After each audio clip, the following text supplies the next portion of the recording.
Halo semuanya, selamat datang di Story of Ano.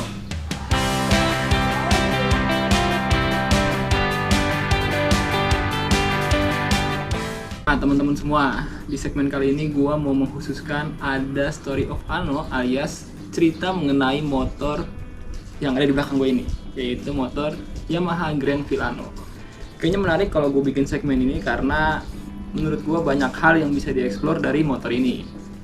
Nah, gue sebagai pengguna Grand Villano ini yang bisa dibilang baru lah ya. Baru dari bulan berapa sih, Rap?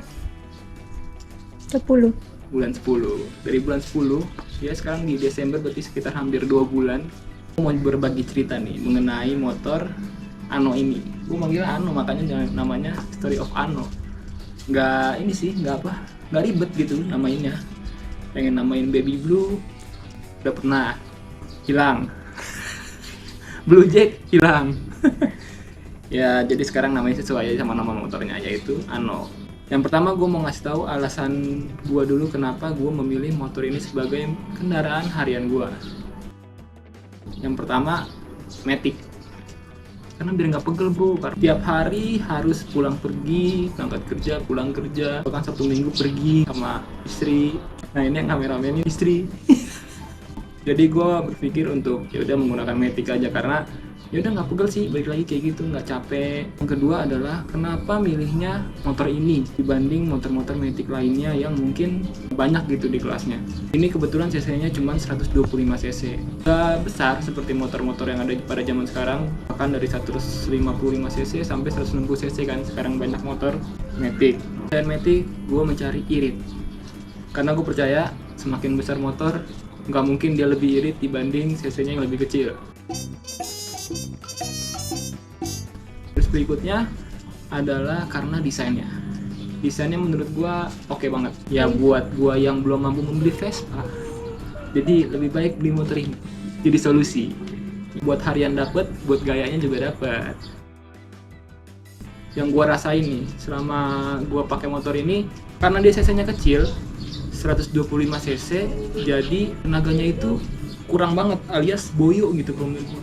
Bocah loyo. Untuk tarikan bawah ke tengah itu menurut gua agak boyo. Tapi setelah tengah ke atas tuh enak lah, maksudnya apalagi kalau udah mantep, udah stabil, gasnya itu enak. Tapi kalau dari bawah tuh kayak boyo banget dibanding cc motor di kelasnya. Mungkin menurut gue ini agak sedikit lemot sih. Tapi kalau pemakaian harian yang gua jarang ngebut sih, karena ya emang balik lagi cari irit, oke aja naik motor ini asik ya nggak. Betul. Kekurangan berikutnya itu motor ini kalau menurut gua suspensinya lumayan keras untuk motor harian. Suspensi depannya itu banding Scoopy gitu ya kan, walaupun beda cc tapi dibanding Scoopy masih bukan Scoopy gitu shocknya, shock depan maupun shock belakang ini termasuk agak keras. Minusnya ketika lewat jalanan rusak itu kurang enak. Tapi kalau misalkan jalanannya lurus atau berkelok, itu malah enak banget. Kekurangan berikutnya adalah karena dia ini bodinya ini full cat gitu ya, nggak ada stiker, cuma ada emblem doang. Itu rentan banget sama yang namanya lecet. Buat gue pribadi, karena sayang banget sama motor ini, kayak ada lecet sedikit tuh kayak ya harus diapain nih biar bener lagi gitu. Tapi dibalik kekurangan pasti ada kelebihannya. Irit. Kalau menurut gue motor ini irit banget dibanding motor gue sebelumnya.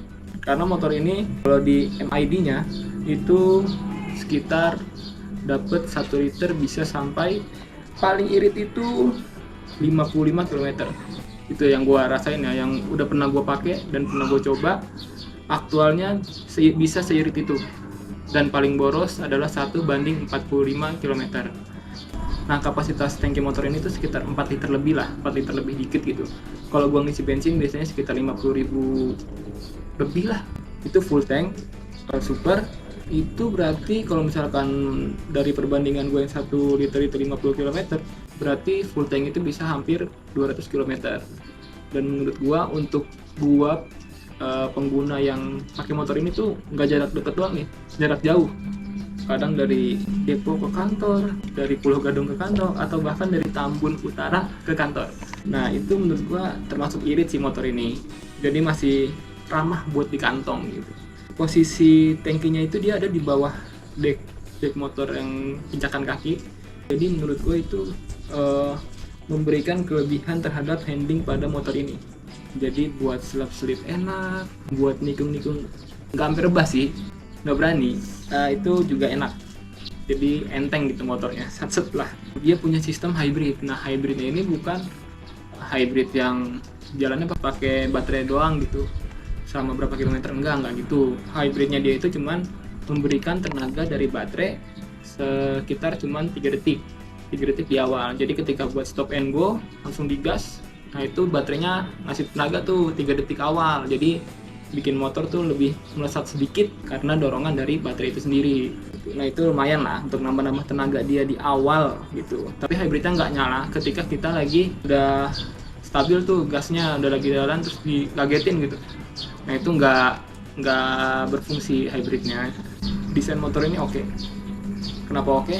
Karena gua ngerasa entah gua yang kepedean atau setiap kali bawa motor ini utamanya nggak kotor, itu pasti selalu jadi pusat perhatian orang. Entah kenapa. Walaupun sekarang udah mulai banyak ya Vilano di jalanan. Berikutnya adalah bagasinya luas. Karena gue pribadi walaupun cowok kadang bawa barangnya itu banyak. Jadi gue bisa naro di situ ada jas hujan, entah bawa sepatu apalagi sekarang musim hujan. Jadi bisa bawa sepatu sama sendal gitu ya kan. Jadi buat jaga-jaga. Terus kan tas bisa sampai masuk ke situ gitu. Mungkin sembako gitu, 9 bahan pokok bisa masuk ke motor ini. For your information nih, motor ini walaupun sekitar 2 bulan masih kurang kali ya ketika syuting video ini, itu kilometernya sudah mencapai hampir 3000, tepatnya di 2700 atau 2800-an. Berarti kan ini motor gue pakai sehari-hari gitu dan emang motor gue capek gitu. Jadi ya sekalian kita lihatlah ketangguhan dari motor ini. Nah buat kalian nih yang pengen banget beli motor ini tapi masih ragu, pengen nanya-nanya gitu tentang motor Vilano ini, bisa kalian tulis di kolom komentar, nanti mungkin bakal gue jawab sesuai apa yang gue rasain ya. Nah di segmen Story of Ano ini mungkin gue bakal tanda kutip rutin lah ya untuk bikin videonya mengenai update-update mengenai motor ini, entah mungkin servis atau modifikasi kecil-kecilan, atau bahkan ketika gue nanti test ride jauh nih. Misalnya jauhnya kemana ya? Jauhnya gue paling ke puncak kali ya. Atau mungkin kalau teman-teman yang mau ke Bandung gitu ngajak gue juga boleh. Jadi ketika udah test ride jauh nanti kita bikin videonya lagi. Gimana sih rasanya kalau bawa motor ini tuh jauh-jauh? Apakah bisa diandalkan atau tidak? Oke, sekian dulu Story of Ano kali ini. Sampai jumpa di video berikutnya ya. Dah.